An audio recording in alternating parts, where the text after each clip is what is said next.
Tech Heads back again. This episode is from mid-July, so if the topics sound a little dated, it's because they are. But anywho, this week we talk about job hunting, interview tips, getting experience, and much more.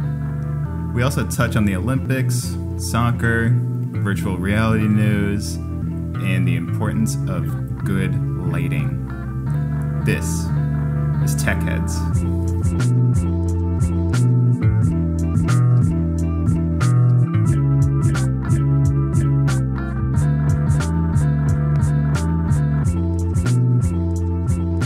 Oh, I have such bad news. Oh no, what? Well, it's already happened and it's coming back in a couple days, but I broke my PS5. Oh no. Yeah. Oh my God, what happened? Oh, it's so dumb. It was on the coffee table at our old place. This was over a month ago, I feel like. Yeah. And I don't remember. There was like something on the TV stand, so I like had to move the PS5. Oh, no. I had it set up at my computer. Mm-hmm. And I was just playing it at my computer, and then I moved it to the living room. But anyway, it was on the coffee table, and it was kind of close to the edge of the coffee table. Silly me. And it was upright, like vertical. It was on the stand too, so I was like, this can't be that dangerous, right? So I heard Dylan say something, and I took my headphones out. I was like, what? And then I got up, and I accidentally kicked it over. No. Mm-hmm. And it wouldn't turn back on. Oh no. Jeez. So it's, it was under warranty and everything still. So good. I called Sony and told them that there's no signal. So they're like, oh, okay, no problem. Just like send it over and we'll take a look at it. It should take no more than a week. Yeah. And it's taken over a month. So. Oh crap. But I'm finally getting it back on Tuesday. Yeah, that's awesome. It's on its way. Oh, what a relief. Oh man. My jaw dropped to the floor. I was just like, yeah, right. I bet. Yeah. Mm-hmm. After all the weight, that you had. Yeah. And I was in the middle of like the hardest level of Watch Dogs Legion. Oh no. I was like so stressed. I was like, okay, let's do this. And then I'd kick it over. I'm like, ugh. Well, does it save any progress, or did they wipe the whole thing? I don't know. Okay, gotcha. Well, like it's all I think it's all connected to my account. So okay, gotcha. Yeah, I hope they didn't have to do anything like that. Fingers crossed. Mm-hmm. Yeah.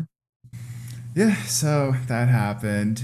But I'm really stoked because I should get it back on Tuesday. And right. We talked about it. It was probably for the better because I probably would have like broken it during our move, and I probably wouldn't have been motivated to like get this place together because I would be like, oh, I just want to play video games all day. Yeah, right. So probably worked out that way. I know. Yeah, that's true. And luckily it was under warranty too, so you're getting it fixed and okay, I think we're good now. What were we just talking about? Oh, I was gonna make a bad joke. You're gonna is you buying a house dependent on the crypto world by that time? I guess, yeah. I mean, we'll see. Honestly, I am in it for the long game. I don't really want to cash out. If anything, I want to I want to keep putting a little, keep buying steadily, but I haven't invested for the past month or two, to be honest, because obviously it took, a big dip. So I'm just letting it sit there. And I think, I also, there, were other things that we were going to do. So I was like, no, I'm not going to put more money into crypto for now. But I definitely want to take the time that, we're still renting and also save up a bit more and then go through that whole process because I want to be in good shape too, when, we buy a place. So it's not yeah. not a money pit because I don't want to buy anything too old. But there's like, it costs a lot of money to buy a house. Like it's not just the down payment, like you have those closing costs and then you have to move in there.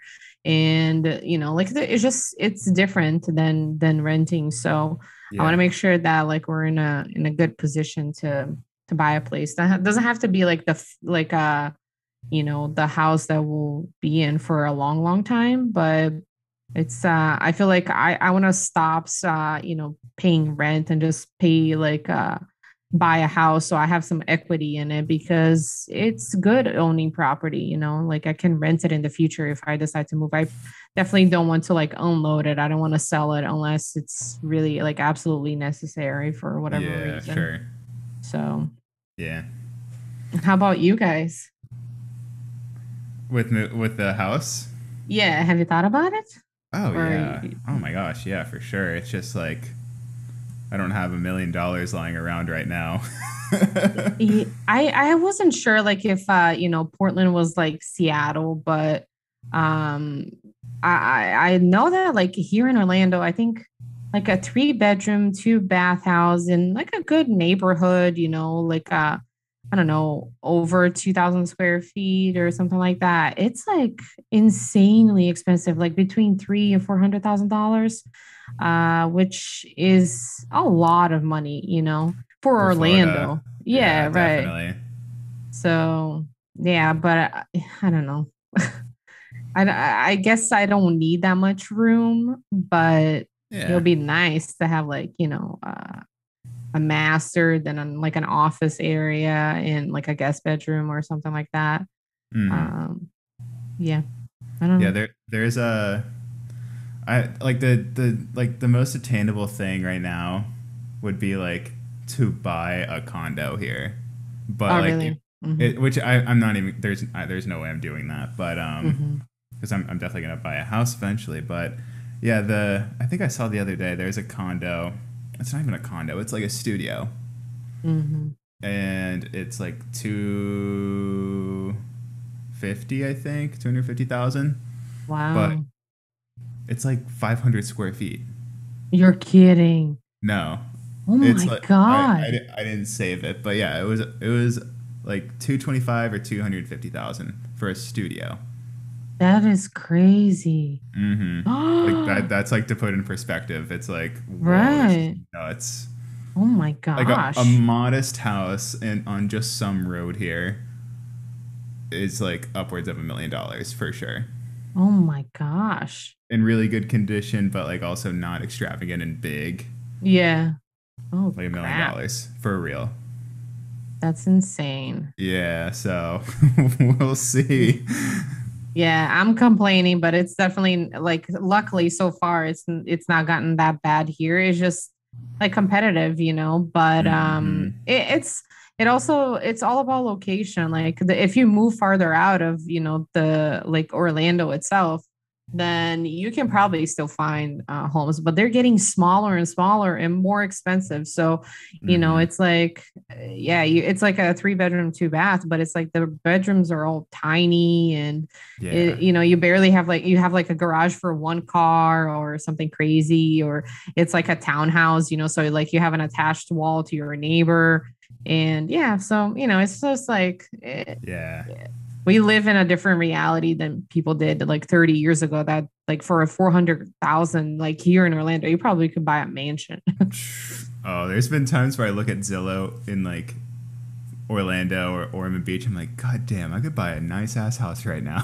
Right, yeah, So yeah, crazy. But right. we'll see. I don't really think Hmm. moving to no offense to Florida and you Yeah. Floridians, but I don't know. I don't think just to buy a house, I don't think moving right now would be worth it. But anyway, Hmm. um, I guess we could hop into job hunting and stuff since we're talking about Yeah, job hunting. right. I mean, if we want to buy houses we need to have jobs, right? Dun, dun, dun, Ex- dun. exactly. That's what I was thinking. Yeah, so like for web designers or web developers, those sorts of people, um, I feel like whatever level you're at, even if you're like day one, of learning all this stuff, or like, I don't know, a few years in, I don't think there's ever really a bad time to at least start looking at jobs and just like see what's out there, what's going on, um, what's the word? Like, sorts of stacks are in demand right now, or what new Yeah. technologies people are using. It's always just, a good way to stay up to date on what's going on, I think. Hmm. I haven't really looked in a bit, but I would imagine, there could be more, I don't know, more Python stuff, Yeah. or, there like literally more node jobs, or, it could be anything along those lines. So it's always like, even if you're not totally in the market either, it's always cool to at least just look online. Do you have a Mhm. favorite job searching website? So I used to use Indeed and I check it like rarely, but I still, just like scope it out to see what Yeah. like the options are. But I definitely have been using LinkedIn jobs more often than not now. Hmm. Like just to, to take a look and see, honestly, because I feel Yeah. like after COVID, there are a lot of, remote opportunities. So I just got curious. Not that I'm, actively searching for anything, but yeah, that's the one that I use now. Hmm. And let's see, what's another good one?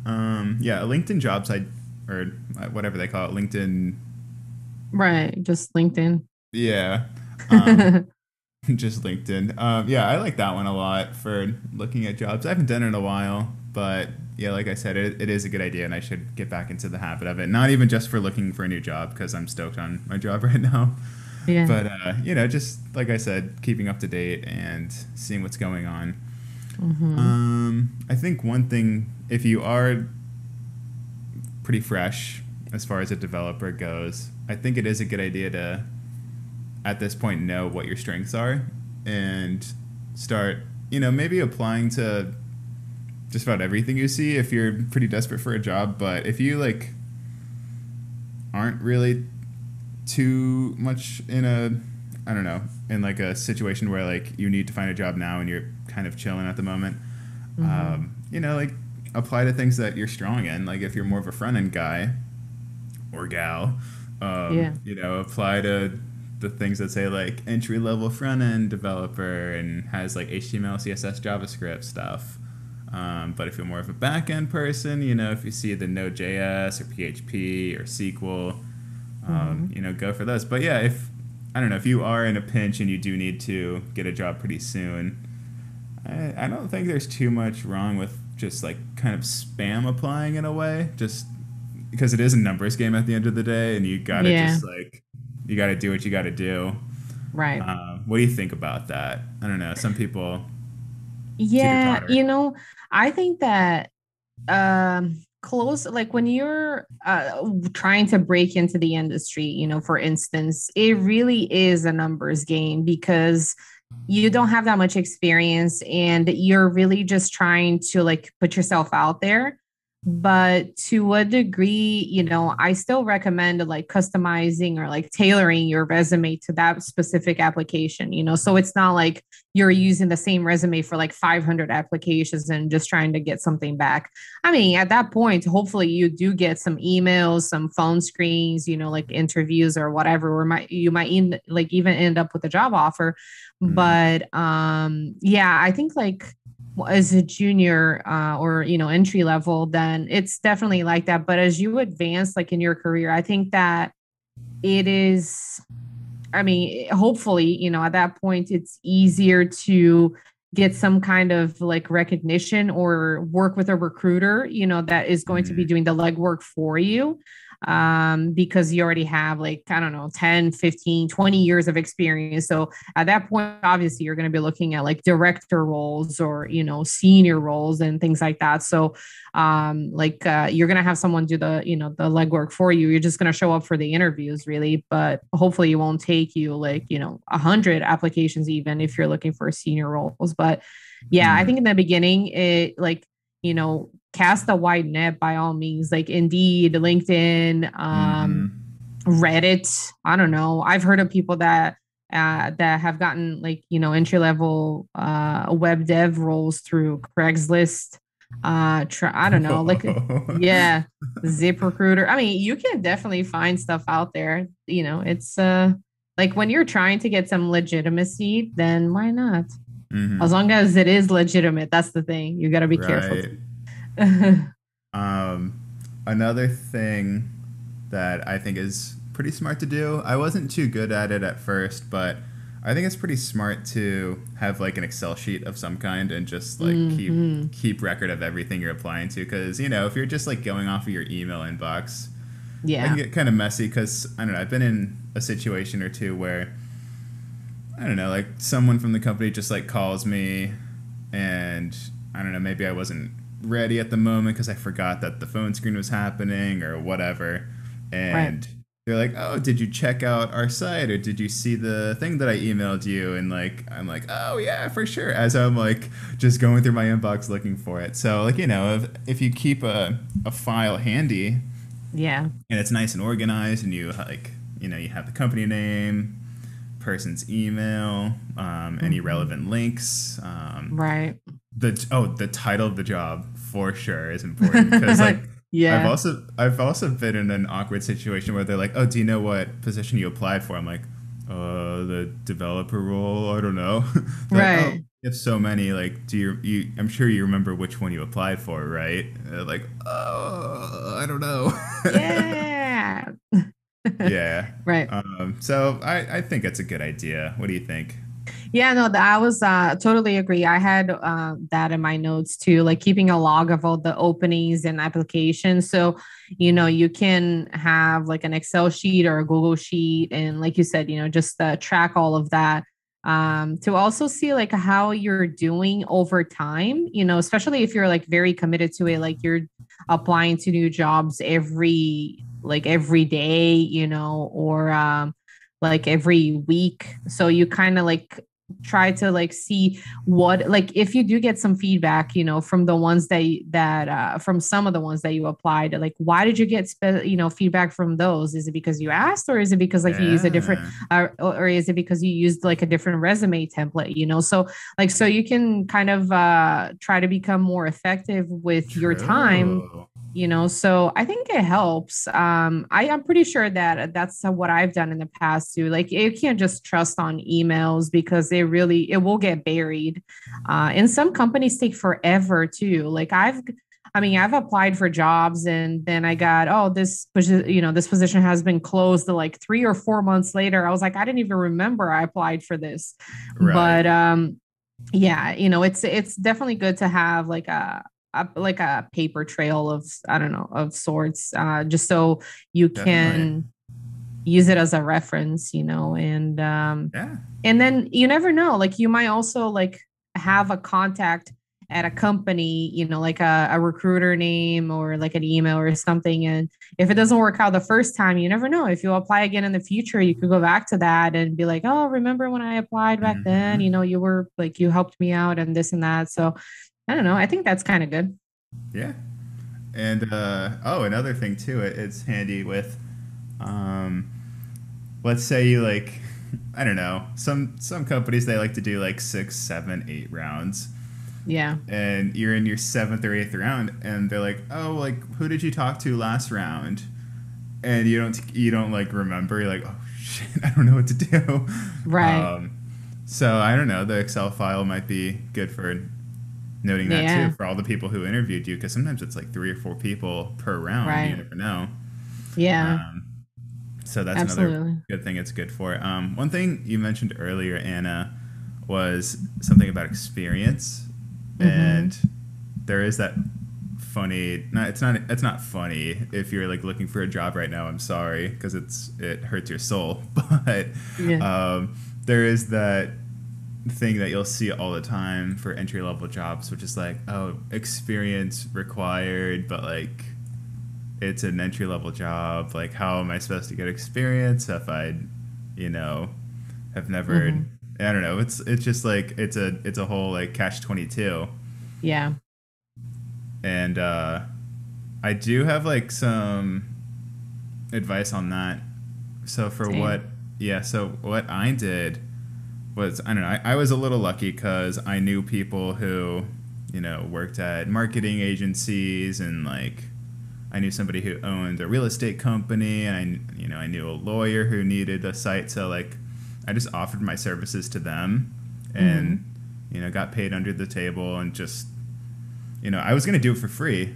Like I would have Yeah. done anything for free at that point just to get something on paper that I've done other than personal projects, which are also really, really important to have too. But I don't know, Yeah. like putting yourself out there and like just offering to like make a couple sites for people, even if it's not the most fun thing.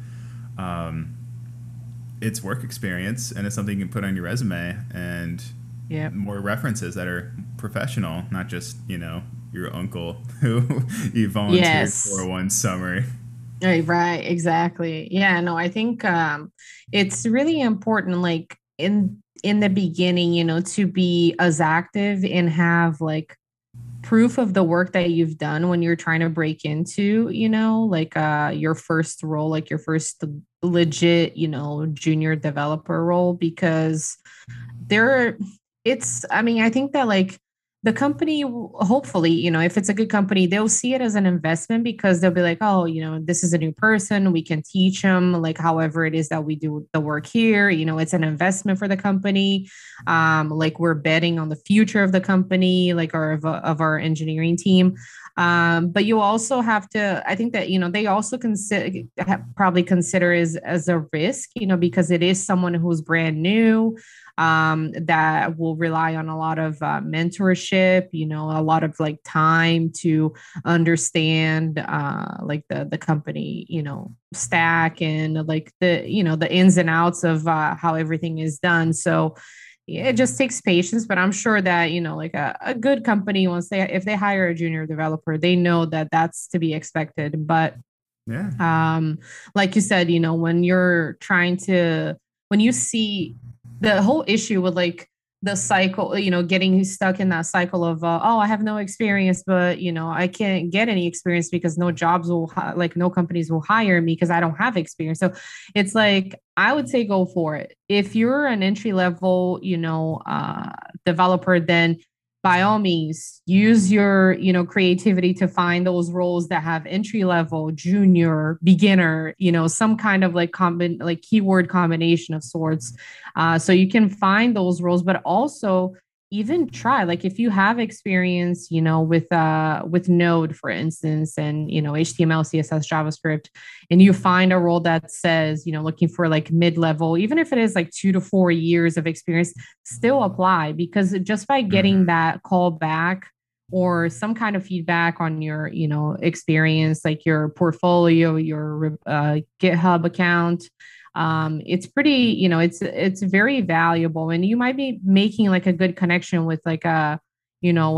talent acquisition person or like a recruiter, and you never know, it could lead to something, like people have made up jobs to hire other people before, so Yep. it happens. And or also like internships, you never know, it just, you just Yeah. have to think outside the box sometimes. Like in the beginning you have to be creative, but I would say don't like sell yourself short. So apply to the roles. I mean, obviously if it's a senior role, I'll probably say it's a long shot, of you might not even get a call back because, your resume will get filtered out. Yeah. But if it's not, then go for it. Like the worst you can get is an email that says we decided to go with someone else. That's part of life. Yeah, and I don't know, maybe not taking it too personally is another thing to keep in mind as well. Because I remembered, the first few rejections, I was just like, Yeah. just sick. I was like, come Right. on, like I made it so far, and there's like, Mm-hmm.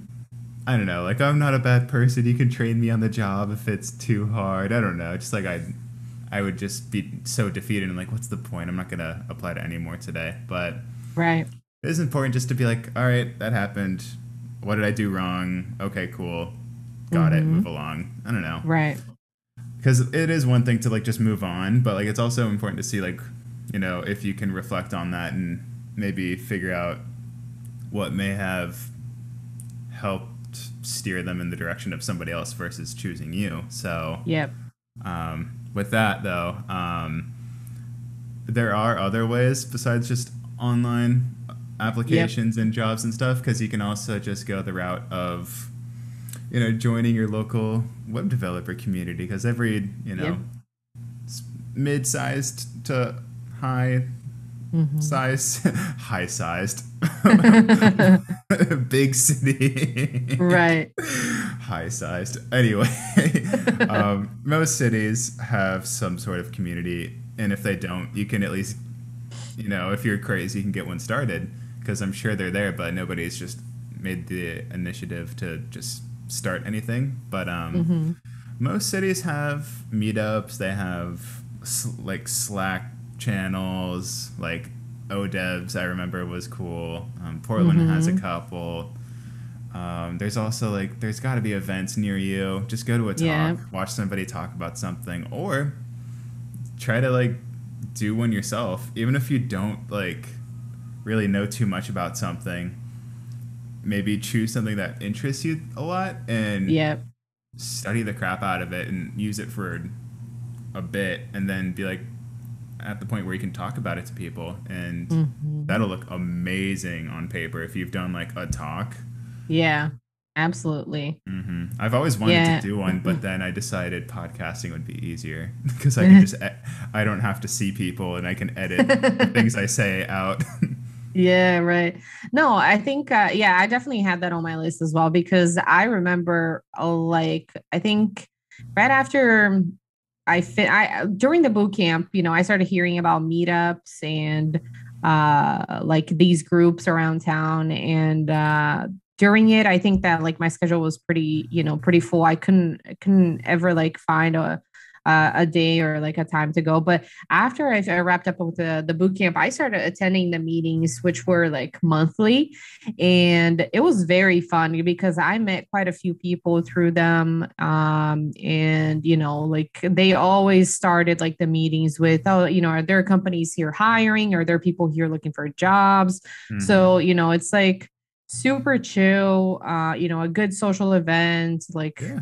food, drinks, or whatever, like I think that there was even a good one here that was like tech and beer. So, like you get to have like happy hour with people in the industry and, How cool you is can, that?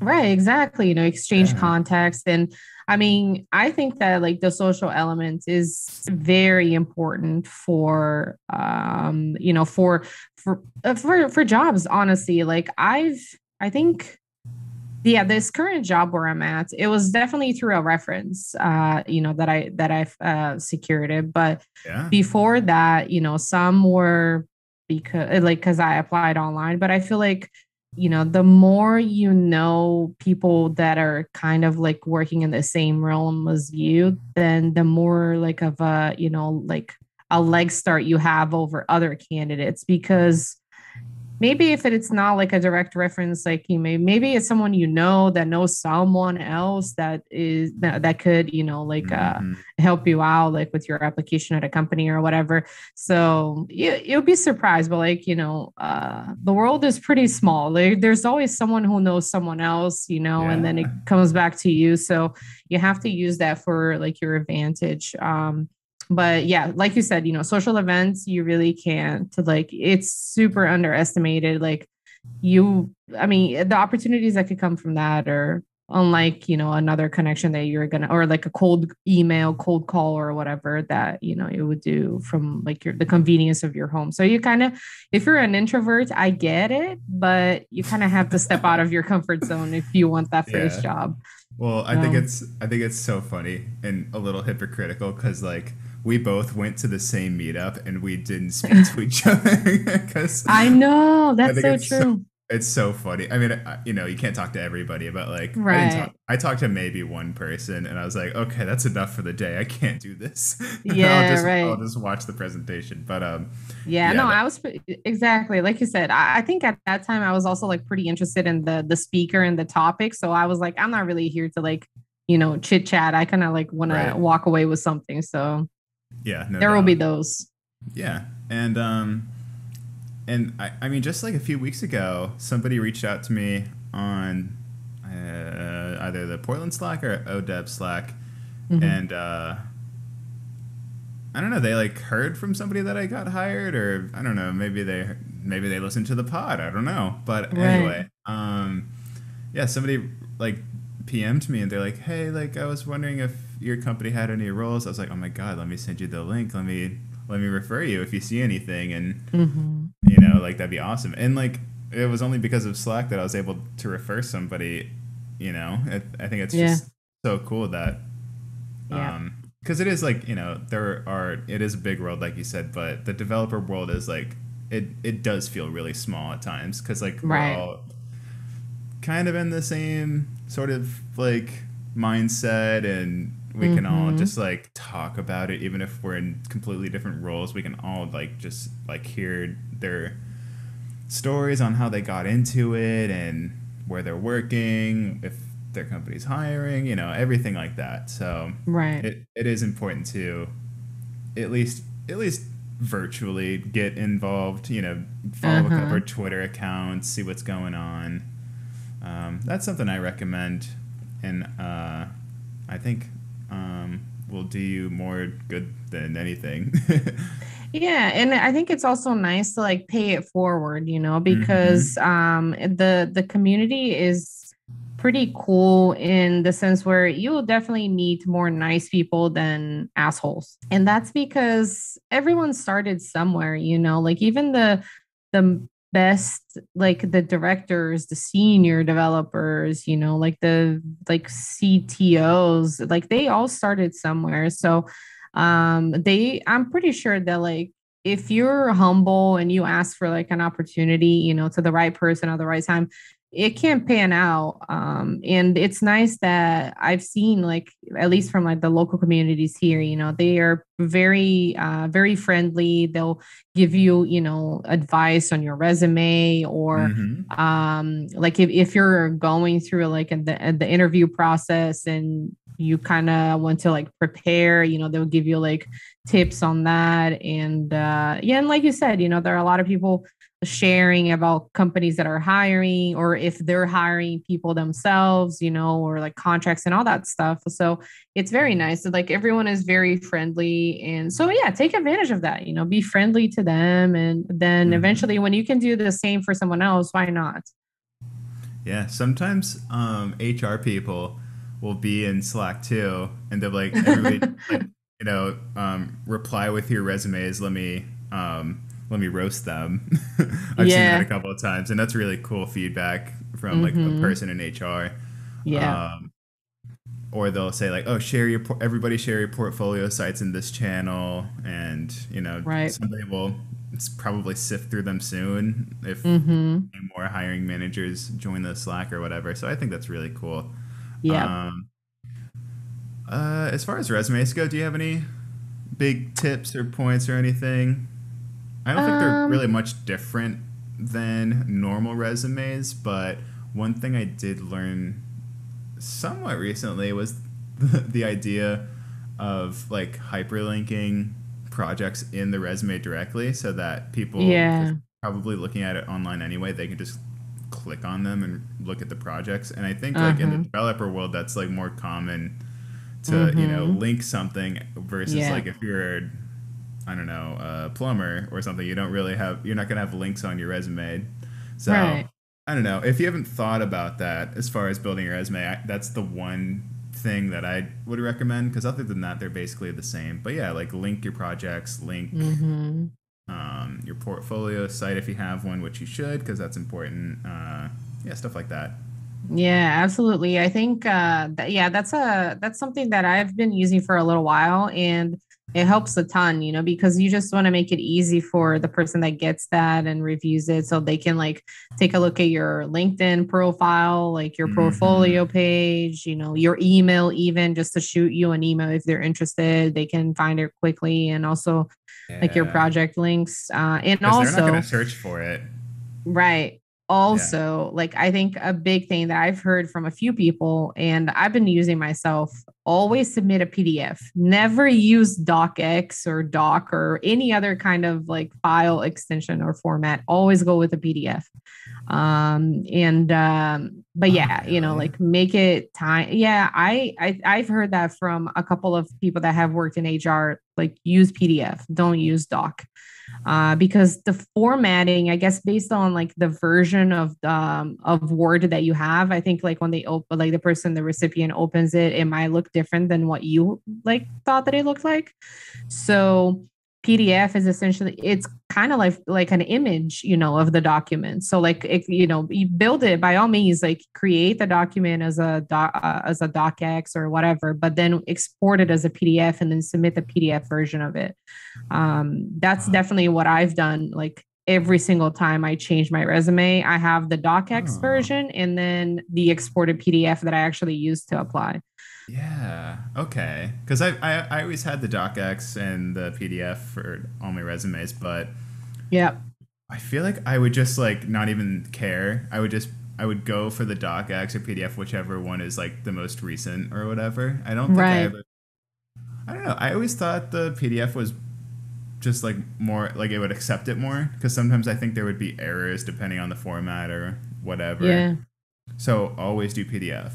Yeah, that's what I've heard a few times. Yes. But like Okay. I think I have Sam's friend worked at like her school's recruit what is it, careers department or whatever.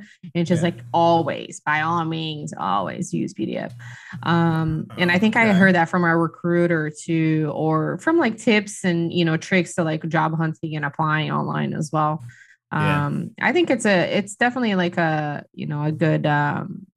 good way to ensure that the format that you're looking for is going to be, what the recipient or the recruiter sees. But yeah, as far as like the format goes, I mean, I agree with pretty much everything you said. Like, have your job experience there. I mean, if you're coming from a totally different background than development, to then try to highlight more of your like the projects that you worked on currently. Obviously, there needs to be a section there, unless you're unemployed or you never really had a job. Then I guess I don't know. I think most resumes really do require like a job experience section, so you should have like something on there, even if it's like an internship or like a not for profit kind of gig, something that shows that you've worked with other people, that you've worked at a company, you've held a position, because it's a big gamble for like a company to hire someone that has never worked with other people before, like it's really like, what do you expect when you hire someone that hasn't had that interaction with the team? Because it's not just about the technical skills, like the culture fit goes a long way. So that will definitely be a Definitely. very right. Yeah, it will definitely be a big part of the interview process. They'll try to see if you're a good placement for the role, because in unless you're a freelancer or like self-employed, you're not going to work by yourself. You're definitely going to work with other people. So it's normal, it's part of it. But yeah, include as much information as you think. There are like a lot of templates that you can find online. And yeah, it's good to keep like updating your resume as you work on things, even on your own. Not if it's, if it's like a job related, like if you have a new repository and you think it looks good, you have a nice read me, go ahead and update your resume with it, link it up Mm. and add it to your like LinkedIn. Keep your LinkedIn current, because recruiters nowadays, they do check your social media.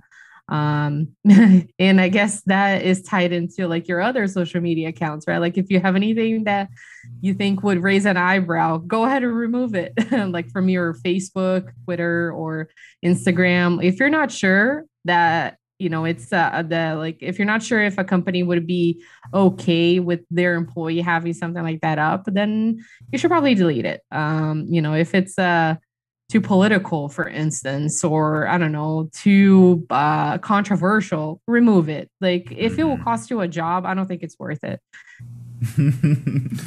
Yeah. That's my 2 cents. I'm so glad I've never been in a situation like that. I could imagine like the Yeah. cringy email, like, oh, upon like, further investigation of your social medias, Right. we didn't find the, I don't know, just like We some don't think sort of, that you're a good fit. yeah. I don't even want to Right. I get into mean, specifics, but yeah, right. it's something that's so easy to avoid. Just like if you Exactly. do it proactively, just delete it all if it's too racy or Right. whatever. Absolutely. Yeah, but on the topic of interview Hmm. tips, there I don't think they're really too much different on like the surface level of interviews and how they go. I don't think they're too much different than normal interviews. Like you kind of start out with the initial like, oh, like how did you get into this and where do you see yourself in the next few years and like I don't know, how do you stay up to date and like how do you know what's Hmm. relevant in the industry? You know, that sort of stuff is pretty much in every interview. They Yeah. just, they want to know about you and see what you're about and, get the first sort of hint if you're a good culture fit, that sort of Hmm. thing. But what starts to like kind of stand out from other interviews is that they start to see like past projects that you've worked on or created. They also want to see like your technical skills. So they'll sometimes they'll have you bring out your laptop, or if you're doing it over Zoom or whatever, you screen not Zoom video video conference software. Yeah. Um, you'll screen share and type something in the console, Hmm. or I don't know, if it's in person, they'll bring out the whiteboard and you'll have to do it on the whiteboard, which is probably the most dreaded thing about Oh like my these sorts God. of interviews for sure. The Yeah. whiteboards are not fun, especially prepping for them because you could do 12 hours of prep and then they ask you something you've never seen before. Right. So it's just that's why it's so dreaded because like it could also be like coding challenges. It could be algorithmic. It could be conceptual. They could ask you System something that's design. never happened before, but you have to solve it. Yeah. Like Hmm. I've definitely mentioned before, like the how many ping pong balls fit on a school bus. Like, Oh yeah, you did. Yeah. yeah, stuff like that. It's like you never know what they're gonna do. So Hmm. I don't know. I think you get I don't know like the more interviews you do, the more comfortable you are going into these interviews because you'll just be like probably less stressed, hopefully, if you've done a few, Hmm. Yeah. and that'll kind of help with like just the stress of the whiteboard anyway, because that's stressful in and of itself. But if you have the stress of like just going into your first interview and like talking about yourself for the first time, it's like total nightmare. So just Yeah. get those out of the way and Right. try to go as far as you can. But yeah, it just honestly it takes practice for some people like me. I'm just a nervous wreck when I meet people that are thinking about hiring me. So Oh yeah. It's always, it's always like you said, nerve-wracking because mm, there's a lot like, on the line. If you didn't care about it, I think you probably wouldn't even take the interview, but because you care about it so much and you're excited and oh yeah, it's like it's putting your skills and like your personality to the test. So it's critical of you, so obviously I think like it's a very human thing to have some nerves when you're doing that because like you care about it and it's important to you. So but I mean, I've had some really bad interviews before, but I think like you have to at least like as a first meet or like a first interview or phone screen, try to like break the ice, be friendly, be, like outgoing and show that you have a personality, that you talk well, that you also, like kind of showcase like some of your skills. Obviously, like when the time comes, if they're still interested and decide to put you through a technical interview, then you can really go in deep. But it's like give them a glimpse. It's kind of like a teaser to a movie. That's your phone screen right there. Like you yep. want to get that person's attention. You want to be memorable, so they reach back out to you. Hmm. And I think one thing I was going to mention even before, don't forget to follow up after your interview. It's always nice to have like send a courtesy email to the person that you spoke to, And if they don't get back to you, maybe give them like a week or I don't know, 2 weeks. Just nudge them again to see if they're still looking for someone for that position. So you kind of like so you can gauge whether you're still in the running or not. It's a very good practice. I still email every single time Hmm. after like yeah, I've been doing that for years now. Just thank you for your time. If you need anything else, please let me know. Like that's it. That's all it takes. Yeah. So It shows you're, somewhat decent person, and right, yeah. it's just a good idea to do, totally, and it's not Yep. hard. No, not at all.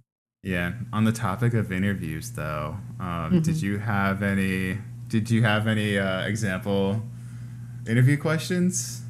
Yes. Okay. Yeah. So I think Okay. to stick to our I think the like the most common topic that we've had in the pod. I haven't personally gotten this question, but I think a good way to understand, let's say you're applying for a full stack web app.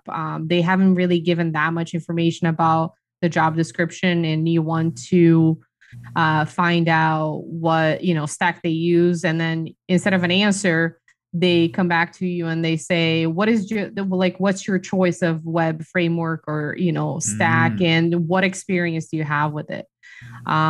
So I think that's where, I mean, I don't have that much experience other than some, oh my gosh, which one? Django and oh my God, Django and React. Yeah, that's the one that I have a little bit of experience with. I know that a lot of people that do, full stack nowadays do something with React, whether it's um, React in or Angular or Vue or Gatsby. But I think that's like a really good opportunity for like if you're applying for a full stack web role, then you probably applied because you have some kind of experience. So that's like a really good way to go into like give them a glimpse of your technical skills, like your yeah. expertise into like for instance, like if I was talking about Django and React, I would be probably describing a recent project that I worked on, what my experience with it was, if it was back end, if it was front end, like why I chose it because I like working with Python, like Yeah. those reasons, but then obviously be more descriptive than I am being now. I think that would be like a good, not too technical, but also, a bit because you get Yeah. to talk about like the subject matter and they can get like an understanding of like your skill set, like your, also like your level. Because you're going to be describing something that you've probably like have seen before. So that could Yeah. line up with the job, which would be nice. That's exactly what I was kind of thinking earlier. Except like instead of them asking like a personal project that you've done, they might give you a hypothetical and say Yeah. like, "Oh, let's say we have this I don't know, we have this like SaaS product, and for it to actually help the user, we need to gather information from the user, like first name, last name, email, and Uh-huh. then we need to share that data to like four totally separate databases. Hmm. How would you set that up given the fact that this product is built with this, like some sort of hypothetical like that. they Yeah. would they would ask you like, how would you go about doing that right now? And they Mm, would, you might get the whiteboard and like draw some pictures and some sort of flow yeah. chart or Sure. whatever. And that also shows like, in a way, that's also kind of answering like your preferred tech, like um, stacks, or your preferred software that you like to use, stuff like that. Hmm. So, um, and I think that kind of is hard to study for. You can, but I think it does come with experience. Yes, I agree. Yeah, definitely. I mean, if you're talking about like a conceptual pipeline on the fly like that, here's a Hmm. board to give us like a pipeline of what you would build, then yeah, like for that, hopefully by the time you get to that point, they have given you some more information. Oh yeah, And hopefully. and you also have, like the experience. Let's say if you have to discuss like a cloud, deployment service or tool or whatever, that you have worked Mhm. with before. It could be Heroku, it could be AWS, it could be Azure. I don't know, what's the Digital Ocean? Like there's so many, out there. So like it's a good opportunity for you to, if you saw, let's say in the job description, oh, like, we're looking for someone that has experience with AWS. Man, like if they ask you a question like that on the interview, that's the perfect like place to tell them, to show them that you've worked with AWS, you know how it works. And yeah, it's just like another good way to, I don't know, to kind of like toot your own horn. Yeah. Another really common interview question nowadays is, what are your thoughts on GitHub Copilot? Yeah, I know. Based on what we talked about, yeah, man. I actually just checked it out Oh, you yesterday. did. Yeah, and I thought the docs were beautiful. I thought it was really cool. Yeah. And I don't know. I guess I didn't really understand it completely, but I'm actually way more impressed with it than before. Because like Mm-hmm. I guess you just like you can do comments and like Uh-huh. essentially pseudocode, Yeah. and then it'll just make it like it's crazy. And they Right. also in the docs they showed examples of how you could use this, and there were a few I had noted them here. They had like fetch tweets where Oh. like you just comment like the basic principle of like accessing the API, like getting a person's tweet and then like sending it Wow. back, and Uh-huh. crazy. And then there was another one like get good reads reviews, draw a scatter plot. Uh-huh. Like I was honestly super impressed, but I don't know. Oh, It's wow. like I don't know. I wouldn't go as far as like actually using it. I would just want to use it as a sandbox sort of thing. But I Yeah. did find this cool quote from the co-founder of Instagram talking about Mm. it. Okay. He said, "In the first day, GitHub Copilot already taught me about a nuance in JavaScript object comparison, and it and is as comfortable with our database schema as I am. This is the single most mind-blowing application of machine learning I've ever seen." Wow. Look at that. So I Crazy, guess huh? that's a good point. Like if you're introducing it to your system or like using it how you would use, JavaScript every day, it might show you some things you've never seen. Even if like Yeah. you think you know everything that you need to know, it might just show you something. You're like, oh, that's a good idea. So Yeah. I could see that side of the coin too with it. That's true. That's a good Mm-hmm. point. Yeah, I didn't even look that much into it. Obviously, like I think we went into it a little bit last week. When we talked about like, is it just a shortcut or like this guy said, it's like a huge innovation in machine learning, and Mm-hmm. if it can teach you like the best way or a better way of doing things, then why Sure. not try it? Like And don't tell your I'm boss sure. you're using it. You're Right. like, whoa, how'd you know how to do that? Yeah, yeah, exactly. And I mean, if you're learning from the machine, then you can use that in the future without even needing the machine to tell you. So like Mm-hmm. you're getting better at it with just a little bit of help, but hey, like just Mm-hmm. like you use Google, like just like we like developers use Google all the time, Mm-hmm. like to help them build things. It's I feel like it's game. Yeah. Well, before I unveil some cool news that I saw today, did you have anything else to talk about as far as job hunting and stuff? No, I don't think so. Got sidetracked, but okay, perfect. This was pretty cool. I saw it on The Verge, and there was a cool video that comes with it. So the title is Oculus's Pass-Through API will enable experiences that mix virtual reality and the real world. So obviously, I clicked. I was like, "What?" So, Yeah. let's see. Let me find a good like summation.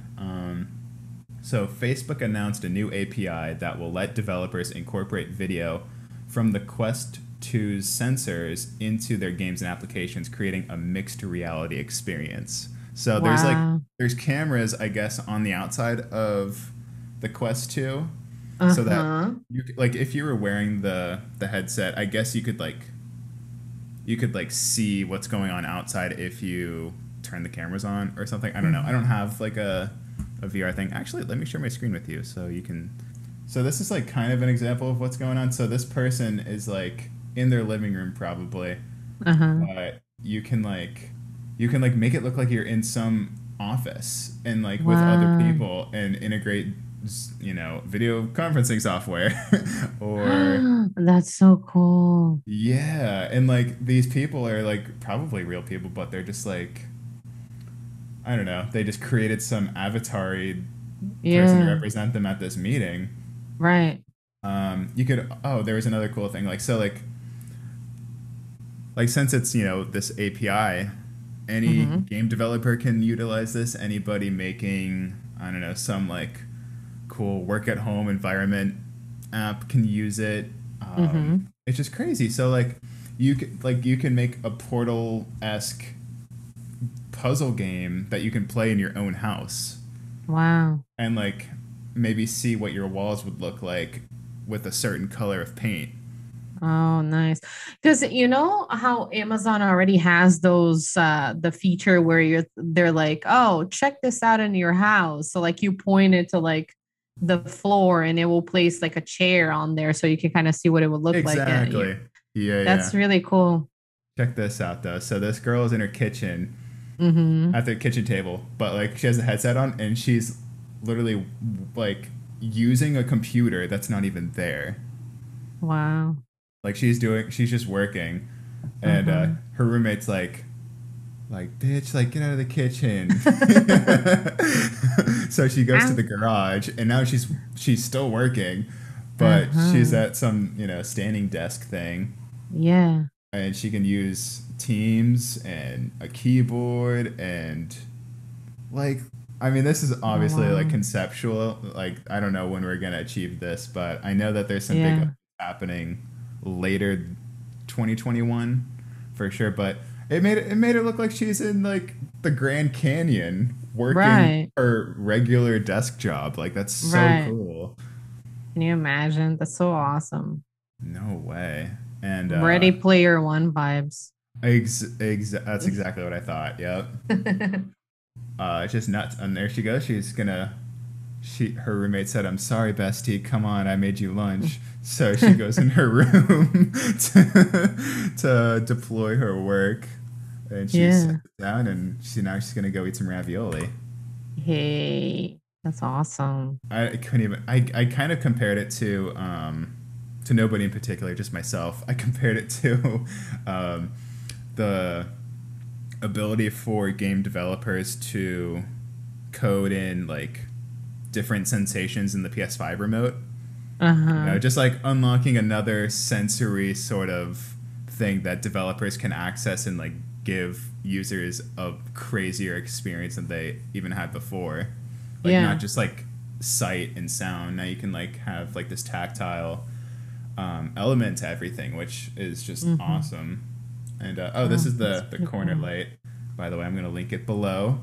There's a Ooh. You can get a 2 pack for super cheap right now, Yeah, and yeah, that's they're awesome. like these neon cool lights that just go in the corner of any room, and it's like a big rod. I don't know how tall it is. Let's see, are the dimensions here? The light is 55 inches Okay. solid, and it looks cool next to a TV, I guess, if you do it like that. But I think there's like apparently 16 million colors. I'm gonna have to call BS Wow. on that because like sure, there's this cool remote with like a little Uh, rainbow uh-huh. and everything, but I don't know about 16 million. Like if I move my like I'll demonstrate now. If I move my thumb on this dial, like Uh-huh. It takes a bit to go to the next color. There's probably 20 colors here, not I was gonna say, so 50 they're saying that million. if you go around the whole dial, that means that you're going through 16 million colors in like 360-degree. No, it's not. It is not that advanced whatsoever. It's like you move your thumb an eighth of an inch, it makes it a different color. It's not like completely instant where like you know how like an RGB Yeah, thing in CSS or whatever, and you can move the cursor and it shows you every single color yeah. you can see. That's not here. There's probably 20 colors, not 16 million. But I still recommend it as a cool product to have it. I don't know. I think my Cool. living room looks cool. I got two of them and put them on either side of my couch. Yeah, So that's awesome. I mean, I think I'll go it ahead. adds like it adds to the ambiance, like it makes it seem like a little more, I don't know, welcoming. I don't know. I like colors and lights. I think that Hmm. lighting is it really makes like the room. We have like we don't have the standing lights like you do, but we have the Philips Hue lights, so we have Fancy. those all over the house. And I mean, I think only in the bedroom or like the bathrooms that obviously we skipped, and I have to use like the wall switch to turn it on and off.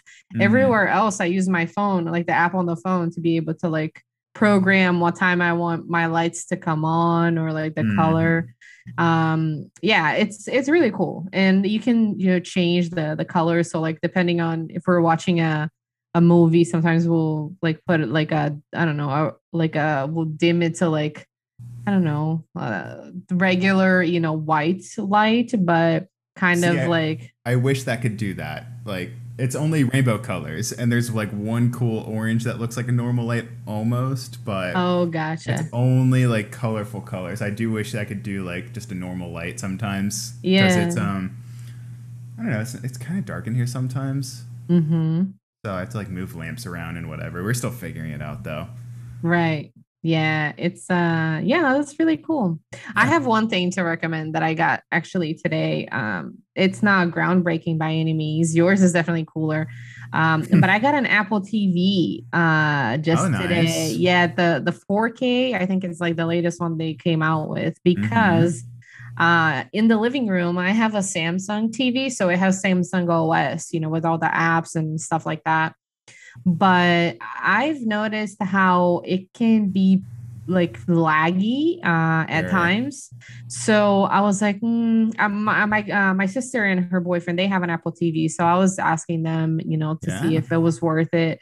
So I got it today, and oh my God, the OS experience is so much better, like so smooth. Oh, wow. And you get to do so much stuff with your phone because I have an iPhone, so like setting it up was easy, and I can, like, let's say I had to log into all of the apps again because it's a different thing that I'm using now. So I could log in on my phone, and immediately there was barely any lag. Whatever I typed on my phone, it repeated on the screen, almost like there's no lag time. It's insane. I Whoa. don't know how, if they're like essentially they're connected by Bluetooth.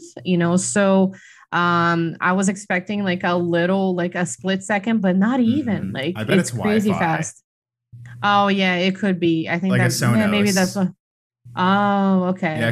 because Sonos, I could be wrong here, but you basically like it kind of acts like its own router. So like you connect Uh-huh. your phone like to the Sonos in the Wi-Fi settings, not Bluetooth. So maybe Okay. they're doing something like that. Because I don't know, Bluetooth is still Yeah. kind of, I don't know, old school. There's a delay. Yeah. I Yeah. know that yeah, like when I had to set it up, I just got my phone super close to it so it would share like the Wi-Fi settings, but after that, it added like an accessibility icon on my menu. So whenever I want to use my phone as a remote, I just boot that up and then I can type things or I can go back and forth, to different apps and things like that. Yeah. But yeah, so far I really like it. I mean, I got it earlier today, but obviously as soon as I got home, plugged it in, started playing with it. And Yeah. if you I'm probably gonna use it all the time now instead of the native Samsung, OS, because I feel like by now Apple knows what they're doing with this Apple Yeah. TV thing. All right, I might have to check it out. I still have old school Apple TV, but totally stopped using it just because Oh yeah.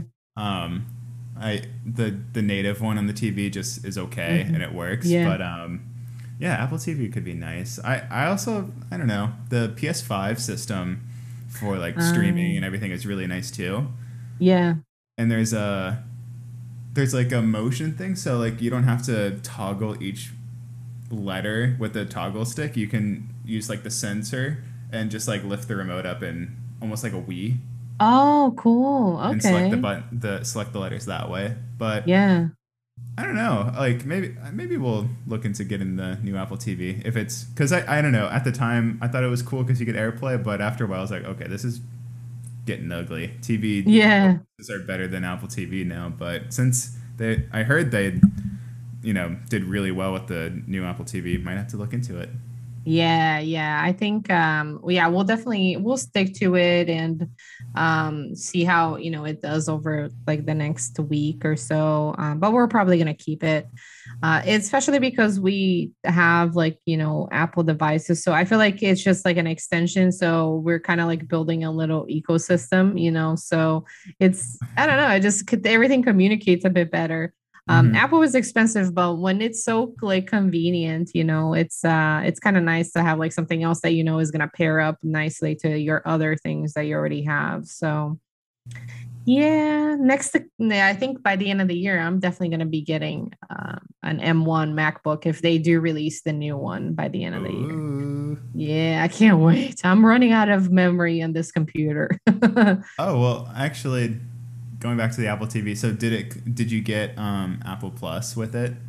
I don't know if you had it uh before, but No, I know that it was offering us the like 3-month trial. I might give it a shot, but oh I yeah, mean, yeah.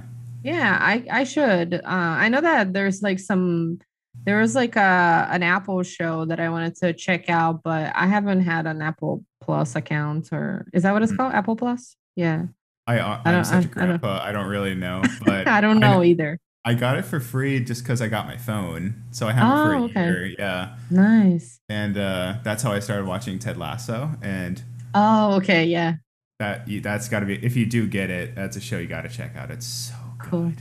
All Yeah, right. Yeah, for sure. it I was like weird soccer, timing. so Oh, true. Well, even better. Like I don't even know crap about soccer, and now I'm mhm. like, whoa, soccer's actually pretty tight. Yeah, right. Oh Yeah, man, yeah. The European Championship just finished like 2 weeks ago. I heard Um, actually. Yeah. one of the main reasons that kind of pushed me to get this Apple TV is because my ESPN app on Samsung OS is so crappy. Like it's always crashing. And I'm like, okay, so today I tested it out and the definition wasn't that great for like live streams. It's supposed to be 4K, so let's see, like if I run into a problem, then I might either like go back and find and ask like, tech assistants or whatever to see if it's just like isolated to that or if it's like an issue with ESPN. But Hmm. yeah, yeah, no, soccer is great. I love it. And Formula One, that's definitely my number one, but soccer is number two. Hmm. Nice. Yeah, I heard from my manager that the UK was just playing or whatever for the first time in Yeah, 50 years, or is that wrong? yeah. 50 years? No, I think that's probably right. I don't And the remember. funny thing is, not And they funny, lost. yes. So the final was on a Sunday, Wembley, Hmm. in London, England playing at home, and they lost the penalty kicks to Italy. So it was like, oh my God, it was a shocker. Hmm. But yeah, it's soccer, there's always a winner and a loser. So Yeah. but Yeah. I would only go to soccer games when I had friends in high school playing on the team. yeah, But yeah, I forgot yeah. how cool it is to watch. I don't watch sports. I don't know. Yeah. Yeah, when you I'm like bad. especially when you start to get into like championships, like with the Olympics that just started, as teams start to advance and they get into like knockout stage, that's when you like see some good games, because there's like you either win or you're kicked out. So That's when like you get to see some interesting, matches and like tricks, that the players have and goals, obviously. But yeah, it's very fun and it's pretty like active. It's not like football, it's constantly stopping and then restarting, stopping and Ugh. restarting. But soccer, it's like 45 minutes, then a break, and then 45 minutes. Yeah. So yeah. Yeah. Unpopular opinion. I hate football. I'm not a big fan either. I watch those two sports, soccer and F1, and that's about it. Yeah. Well, I'm stoked that skateboarding and surfing are in the Olympics. Yeah, there you Yeah, it's go. they're like all the whole team. They're in Tokyo now. Like it's and the skate Mhm. park looks insane. It's actually like Ooh, it's exciting to see that like and Tony Hawk's there obviously because uh-huh. he's Yeah. such an important person. But just so weird that like such a nitty gritty sport is in this like Hmm. sort of polite gentlemanly Huh. championship thing. Right. It's crazy. Yeah. That's awesome though. Hmm.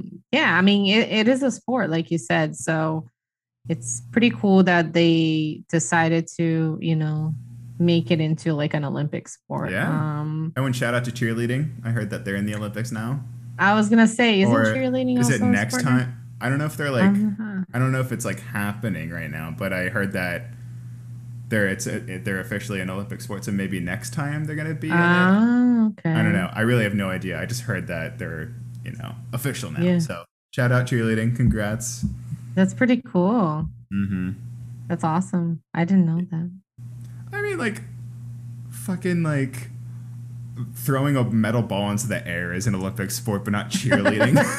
Right. Yeah, exactly. It's like about time.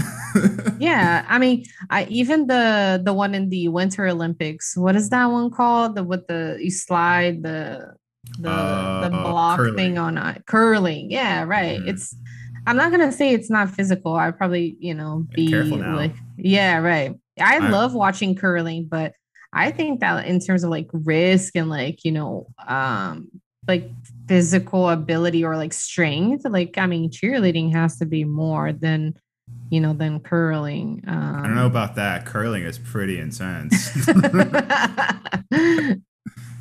Yeah, uh, right. The people that have to do the like the go people in front of the sweeping. block. Yeah, the sweepers. Yeah, right, right.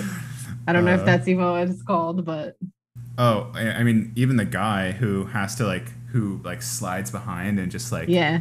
lets go of the block. Like the training for that. Oh, Yeah, for real, man. The oh, it's two hamstrings on that people. guy. It's two people sweeping and then one It guy. is. Right, that's what it is. And they're Yep. just wearing shoes. Like Right. Oh my they're not wearing God. ice skates. Yeah. But that's cool though to hear that, cheer made it. Hmm. We'll see about surfing because I think that's so weird because it's so dependent on. I mean, every sport's dependent on the elements, but surfing Mhm. especially, it's the ocean could be choppy and hectic Yeah. and unsurfable one day, and then the next day could be super glassy and amazing conditions. But Mm-hmm. I don't know, we'll see. It also depends on where they hold the competition because it's Mm-hmm. with surfing you go to spots, you don't just post up at some beach Yeah.